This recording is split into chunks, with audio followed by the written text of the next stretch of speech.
Bom, continuando então, a gente viu, né, que o objetivo era ter as leis básicas para o sistema. Então, a primeira equação, são 5 equações básicas, tá? A equação de conservação da massa, quantidade de movimento linear, quantidade de movimento angular, primeira lei da termodinâmica e segunda lei da termodinâmica. A gente viu isso lá no capítulo 1. Então, a equação de conservação da massa escrita para um sistema é: a massa do sistema é constante, a própria definição do que é um sistema, massa constante. Bom, a gente vai ver que todas as equações elas precisam estar escritas na forma de taxa, tá? Então, a derivada, se a massa do sistema é constante, a derivada da massa do sistema em relação ao tempo vai ser zero. A outra equação é a equação de conservação da quantidade de movimento linear, que é a segunda lei de Newton. O que ela fala? O somatório das forças é igual a massa vezes a aceleração. Como eu preciso colocar isso na forma de taxa, a aceleração pode ser dada como dv/dt. Normalmente, o que a gente faz? Se um termo é constante, a gente tira da derivada, mas aqui para nós, nesse momento, o mais interessante vai ser colocar a massa dentro da derivada da velocidade.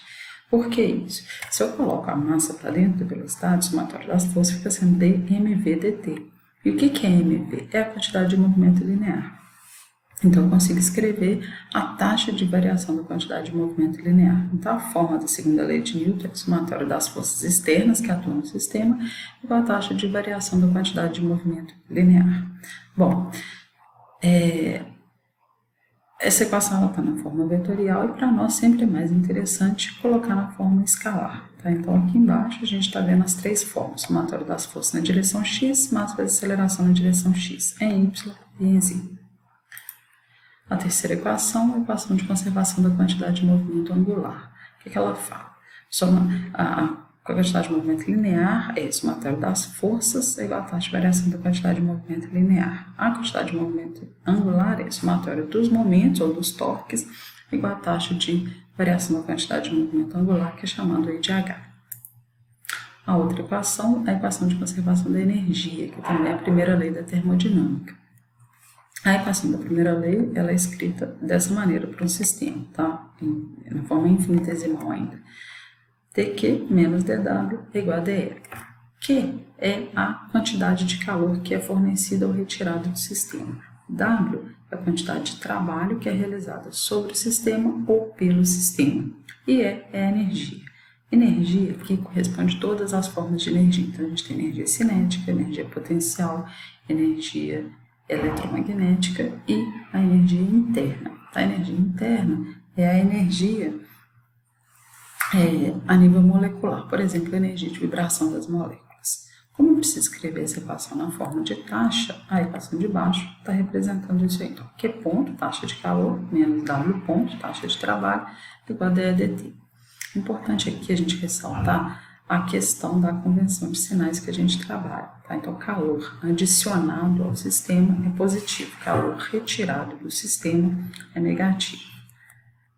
A gente pode ver isso, a gente despreza inicialmente, né, o termo de trabalho. O que acontece? Se eu forneço calor para o sistema, o que eu estou fazendo com a energia do sistema? Está aumentando.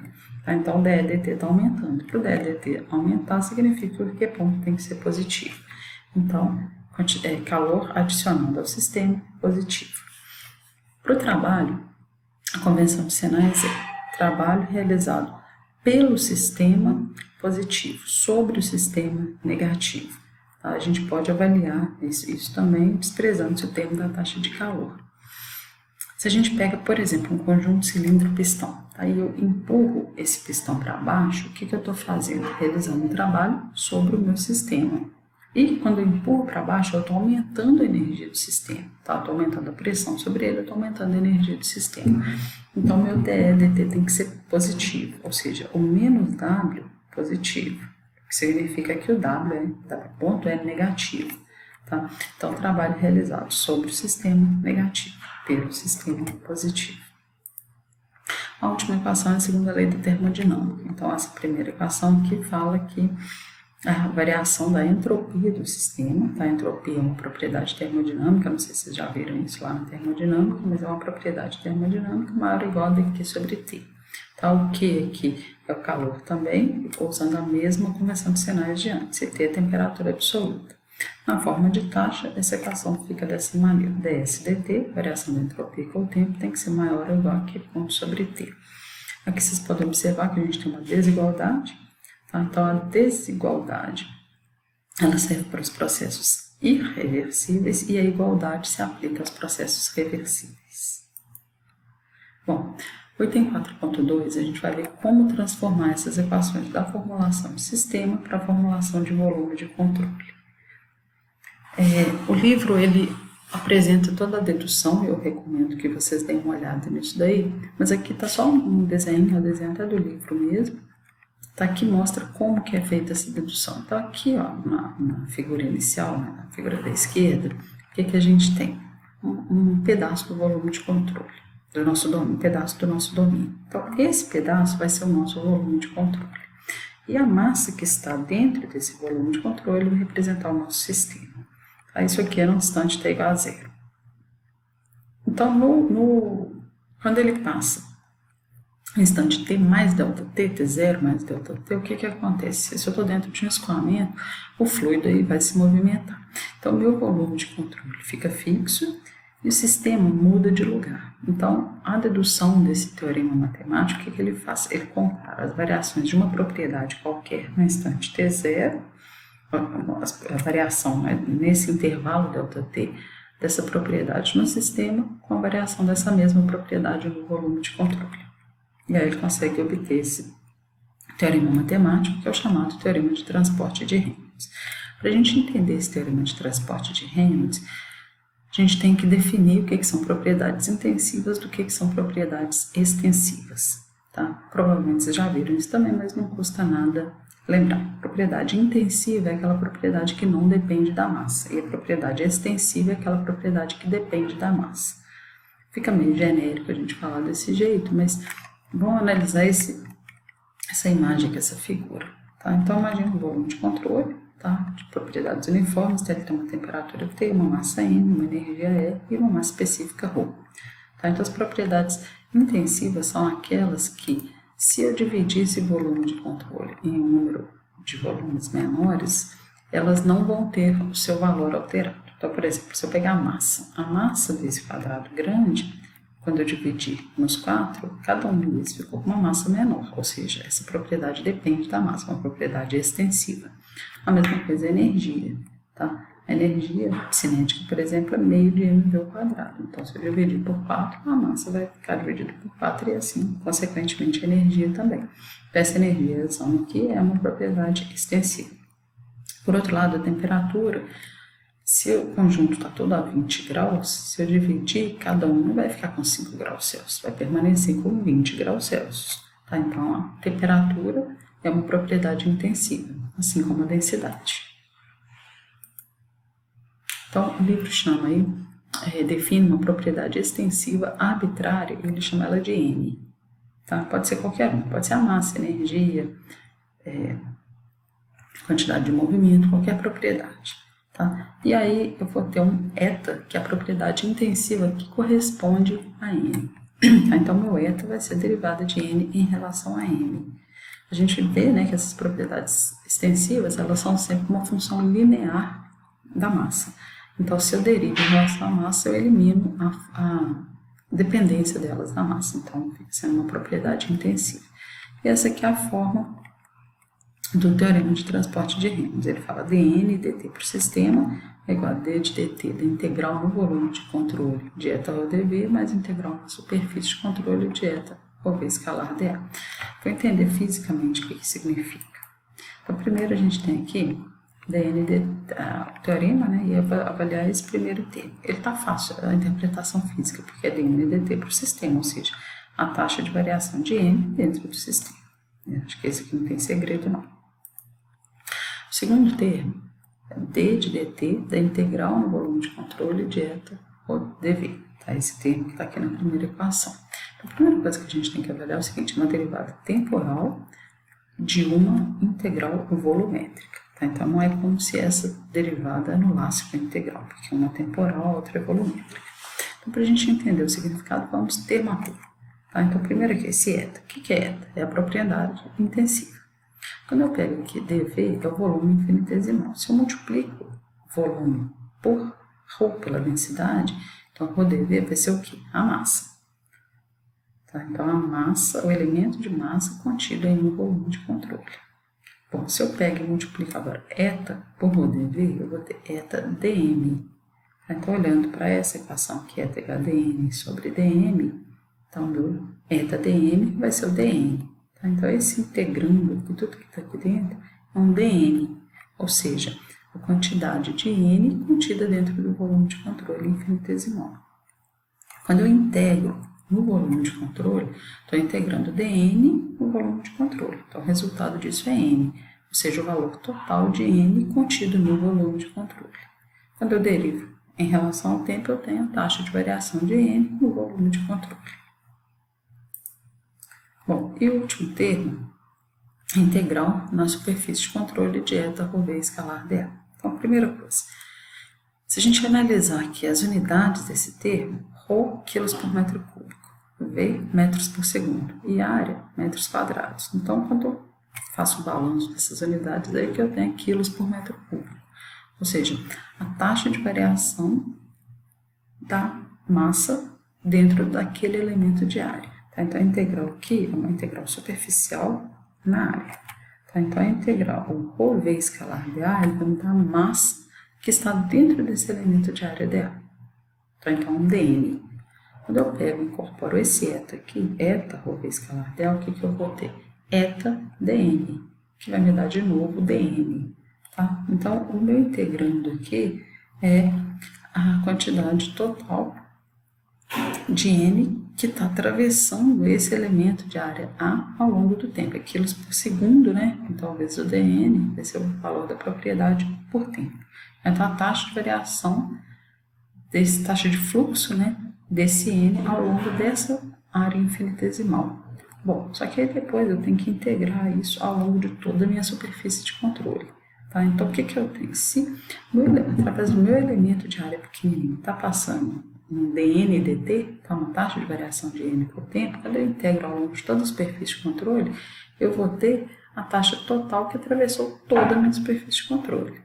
Então, continua sendo um dn dt, porém não mais nesse elemento infinitesimal, agora ao longo de toda a minha superfície de controle, ou seja, fluxo líquido de n que atravessa toda a superfície de controle.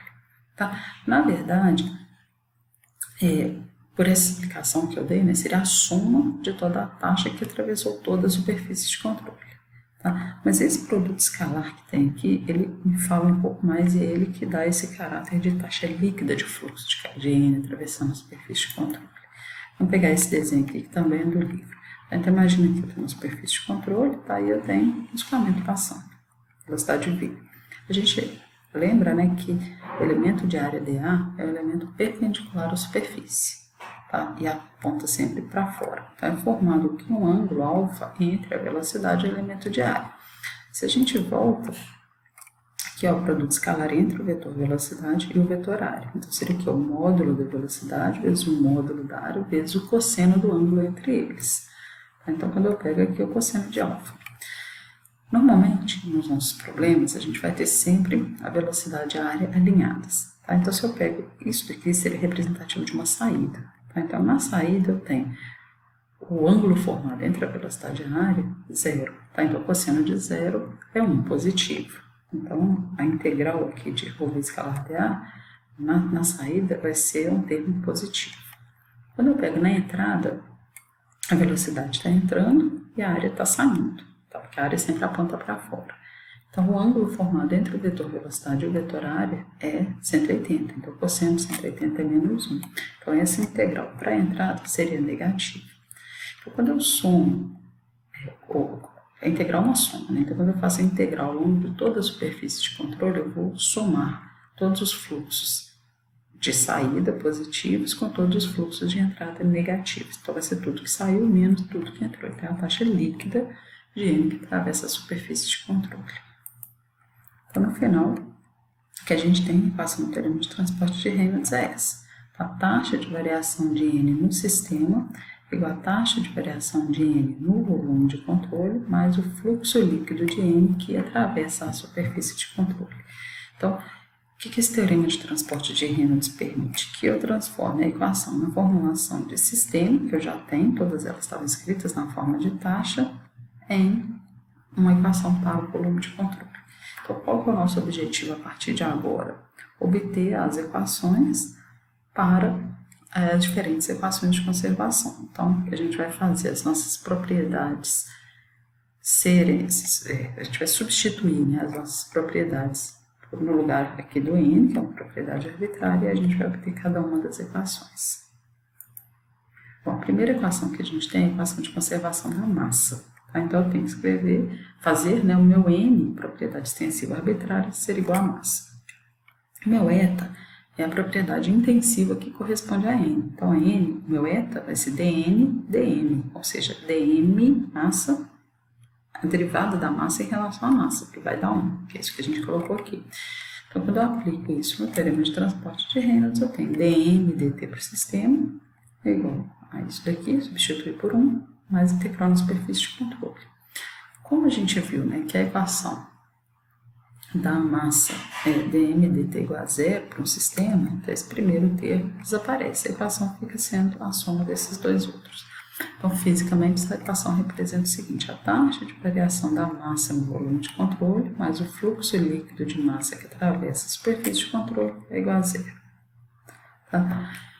É uma equação ainda de conservação da massa, que ela está me falando. A massa, eu não posso criar nem destruir massa. Tá? Então, vamos imaginar um tanque sendo enchido na parte superior e esvaziado na parte inferior. Tá? Fisicamente, o que está acontecendo? Imagina que eu estou entrando mais água do que está saindo. O que vai acontecer com o nível de água aqui dentro? Vai aumentar. Então, esse primeiro termo, taxa de variação da massa no volume de controle, vai me dar o quê? O tanto que esse nível está subindo ou descendo. Tá? É o tanto de massa que está mudando aí dentro. O segundo termo é o fluxo líquido de massa que atravessa a superfície de controle. Então, se eu pego o que é a superfície de controle? A superfície que envolve o volume de controle. Então, se eu pego aí na superfície de controle, vai ter dois pontos nos quais eu tenho fluxo de massa, a entrada e a saída. Então, a entrada é negativa, a saída é positiva. Se está entrando mais do que está saindo, a soma desses dois termos vai dar negativo. Tá? Então, vai me dar o quê? Que esse primeiro termo aqui, né, a taxa de variação da massa menos alguma coisa é igual a zero. Ou seja, a taxa de variação da massa ali dentro é positiva, que é o que a gente tinha visto. Tá? Então, observe o seguinte, eu falei, a massa ela não é criada nem destruída. Tá? Então, num sistema, a gente tem o quê? Uma massa constante, um bloquinho. A massa dele não está variando. Para o volume de controle, eu tenho uma variação da massa.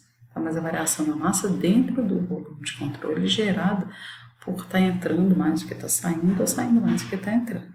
Tá? Mas eu não estou criando massa em lugar nenhum. Eu estou aumentando ou diminuindo a quantidade de massa que está dentro do volume de controle. Para a gente poder trabalhar melhor essa equação, a gente vai definir vazão mássica e vazão volumétrica. Vazão mássica é massa por unidade de tempo, que a gente chama de M ponto, taxa de variação da massa. Tá? Vai ser integral em uma determinada área de rho v escalar dA. É importante a gente distinguir essa primeira equação da segunda equação. Na primeira, a vazão mássica é através de uma determinada área. Na segunda, através de toda a superfície de controle, ou seja, a integral na superfície de controle é a soma das integrais em cada uma das áreas. Então, no exemplo anterior, eu tinha a vazão de entrada, a vazão de saída, tá? E a soma das duas era o fluxo líquido de massa que atravessava a superfície de controle. É importante a gente definir também o que é vazão volumétrica, é volume por unidade de tempo. Então, se a gente fizer a balança aqui de unidades, vai dar metros cúbicos por segundo, volume por tempo. Tá? Da mesma maneira, a vazão volumétrica é através de uma determinada área. Aí eu tenho a integral ao longo de toda a superfície de controle, que seria a soma de todas as vazões volumétricas, lembrando sempre da convenção, saída positiva, entrada negativa. Uma outra definição que a gente tem muito importante é a velocidade média. Tá? A velocidade média é a vazão pela unidade de área. Tá? Porque o que acontece? Se eu tenho um escoamento, uma tubulação, por exemplo, pela condição de não deslizamento, eu sei que a velocidade vai ser nula na parede, se a parede estiver em repouso. Então, vai se desenvolver um perfil de velocidades. Então, cada ponto vai ter um valor diferente de velocidade. Então, tem um perfil, uma equação que descreve o comportamento da velocidade. Então, mas como a gente está no capítulo 4, né, e está lidando com informações mais globais, a velocidade média é importante. Então, ela vai ser o quê? Integral da velocidade na área dividido pela área que a gente está. Tá? Isso aqui também é em cada seção. Posso ter uma velocidade média na entrada e uma velocidade média na saída. Bom, a gente viu aqui, né, que a nossa equação da conservação da massa tem esses dois termos. Tá? E na dedução dela, a gente não fez nenhuma hipótese. Tá? Então, ela vale em qualquer condição. Regime permanente, regime transiente, escalamento uni, bi ou tridimensional, compressivo, incompressível, laminar, turbulento. Então, tem algumas situações que a gente pode simplificar um pouco essa equação. Então, por exemplo, se eu vir e falar regime permanente. Então, o que significa regime permanente? Não há variação das propriedades com o tempo. Então, a derivada temporal é igual a zero. Então, esse termo desaparece. Só sobra esse daqui, que é o que a gente vê nesse slide aqui. Então, a integral na superfície de controle de uma vez escalar dA é zero. Tá? Ou seja, a soma de todas as vazões mássicas tem que ser zero. Porém, a gente tem a questão da convenção de sinais. Então, a soma de todas as vazões mássicas de saída menos a soma de todas as vazões mássicas de entrada é igual a zero. Tá? Que faz sentido. Se toda a massa, se é regime permanente, o nível ali ficaria constante. Então, toda a massa que entra tem que ser igual a toda a massa que sai. Bom, se além de eu ter regime permanente, eu tenho também um fluido incompressível, tá? O que eu tenho? A densidade dele não vai variar. A definição de fluido incompressível é que a densidade é constante. Tá? Então, se a gente pode assumir essa hipótese de fluido incompressível além de regime permanente, basta olhar nessa equação aqui, ó, o ρ é constante. Se o ρ é constante, ele sai da derivada. Tá? Então, fica ρ integral de V escalar dA igual a zero. Então, eu posso passar o ρ dividindo, vai ficar simplesmente V escalar dA igual a zero. Tá? Então, a soma de todas as vazões volumétricas tem que ser zero. Saída positiva e entrada negativa. Então, a soma de todas as vazões volumétricas de saída tem que ser igual à soma de todas as vazões volumétricas de entrada. Bom, é importante aqui a gente avaliar direitinho qual condição cada uma dessas simplificações é válida. Massa não muda, tá? Então, se for regime permanente, a massa que entra tem que ser igual à massa que sai. Mas se além disso o fluido for incompressível, o que acontece? O volume que entra é igual ao volume que sai. Tá? Vamos pensar, densidade é massa sobre volume. Tá? Massa é constante. Mas se a densidade varia, o volume vai variar também. Então, se o fluido for compressível, eu teria a massa que entra igual à massa que sai, mas o volume que entra é diferente do volume que sai. Isso tem que ficar bem claro. Bom, o que a gente tinha que ver nesse capítulo, quer dizer, nessa aula de hoje, né? Era isso, então, a equação de conservação da massa com as simplificações. A nossa próxima aula vai ser uma aula de exercícios, tá? Ainda vou ver direito como é que eu vou fazer, mas eu vou postar por aqui também. Então, até a próxima aula.